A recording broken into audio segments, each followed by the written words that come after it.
Hello guys, and here we are again. I'm gonna do a this is like half update and half like me telling you guys a cool story. So, um one well, first we're gonna get the update out of the way. Here's oh my gosh, you look so wonderful. You go. That lighting is wonderful on you. You got these two and you.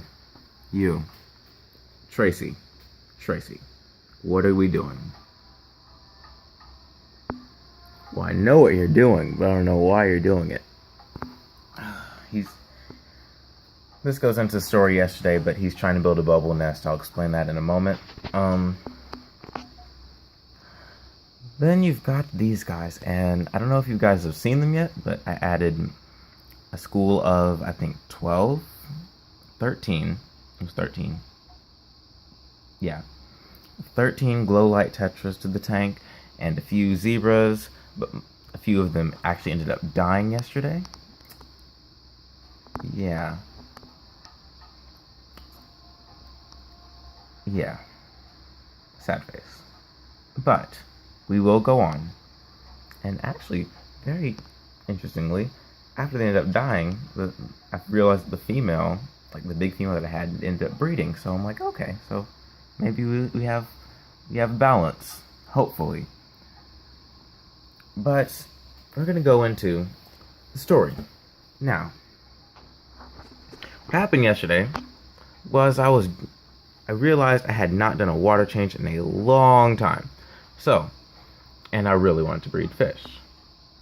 But I had nothing to breed them in separately because I recently got a 3-gallon tank, but I don't know what to do with a 3-gallon tank because you can't really do much. I mean, I can keep shrimp in there. I can put some of the Java moss in there to grow. Oh, that actually sounds like a good idea. I'm thinking about that now.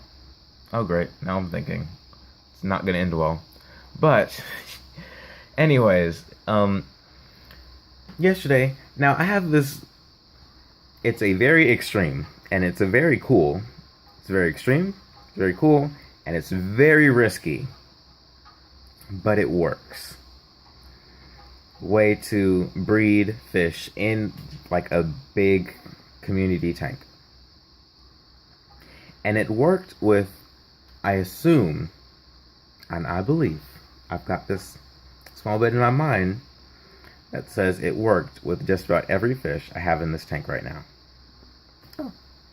I love autos. No, it's so wonderful. I mean, oh, look at you. Ah, okay. I need to get more of them because I only have one now, and I'm supposed to be in groups of like 4 or 5, and I only have one, and I feel really bad about that. But what was I saying? The story. And so I have this thing that I do, and the first time I did it because I really liked how it looked. I just got a picture of it because it had like it had taller branches, which I really don't know what happened to, but they'd stick out, and I drain the water to about 50%, and I get a good picture of it because it actually looks like wild river. But then I realized when I did that, the fish actually started breeding in the community tank, and I wasn't doing anything extra. All I did was lower the water level, and it's really cool because I actually started taking advantage of that, and I did it yesterday. And what I did was not yesterday, I did it, today is Thursday, so I did this Tuesday. It was Tuesday night. Pulled the water down to about 45% of its normal like water level, like volume. It was about here. Yeah, that looks about right. It's about there. So I let it sit at that level through Tuesday night and up until about 2 or 3 o'clock on Wednesday. And what I had noticed is all of the Glowlight Tetras had bred, and the Pearl Gouramis were attempting to breed, and that's where we get to this. The Dwarf Gourami was actually building a bubble nest so he could breed. And I find that really sad because I don't have a female, and there's not even a female in my stepmom's tank. So it's like I can't just. And I don't really have the not much the will because I want to, but I don't have the reason to go and get a female so we can breed because I don't. Yeah, I'd get a female so we can breed, but what would I do after that? I mean, yeah, she could stay in here, but I don't have any plan for it. And so, you two, just quit it because all you guys seem to do now is flare at each other. But, and I realized that actually works. Like you drain the water down to about 45% of what it was. It doesn't even have to be that much because thinking back on it after that, I was like, when I just do like the small water change, do I bring it down to about here and then fill it back up? Fish breed too, because it's the act of lowering the water level that makes them breed, not like the whole how much or how high it is. Because I remember when I had first bred the zebras, it said your water level shouldn't be above 6 inches. And then, because I didn't know so much about them, I believe I was like, okay, just put it at 6 inches and put it at 5 inches. There we go, immediate breeding. And it worked, but I was like, okay. And I actually went into thinking, why does it work? So I actually Google searched like how they live in the wild, and they breed when dry season starts, like when the water actually starts going down in their little ponds and whatever. And I realized that like after doing water changes and noticing them breeding, like in the 10 gallon, when I just like pull it down proportionately about to here and then fill it back up, they breed. And I noticed it's not the act of, it's not how much, it's the act of doing it.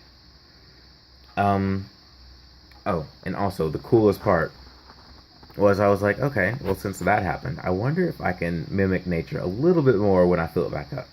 So Wednesday afternoon, I got a watering can from our garage, and I used that to fill up the tank, and I went across, like, sort of simulate rain, and the Glowlight Tetras went crazy with breeding. Like, I mean, because it says it takes 24 hours for the eggs to hatch.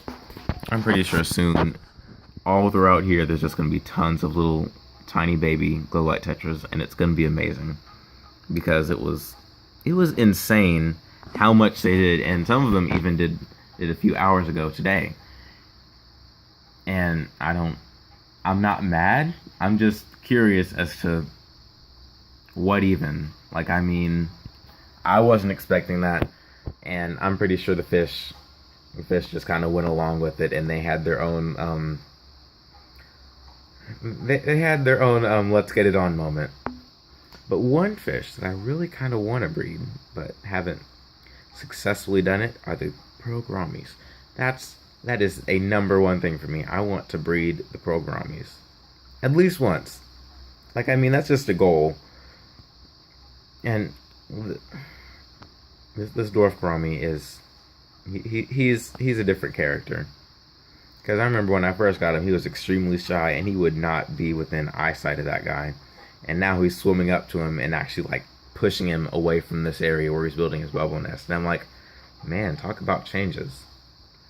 But I think that's practically it on this update / story / informational something. And see you guys next time.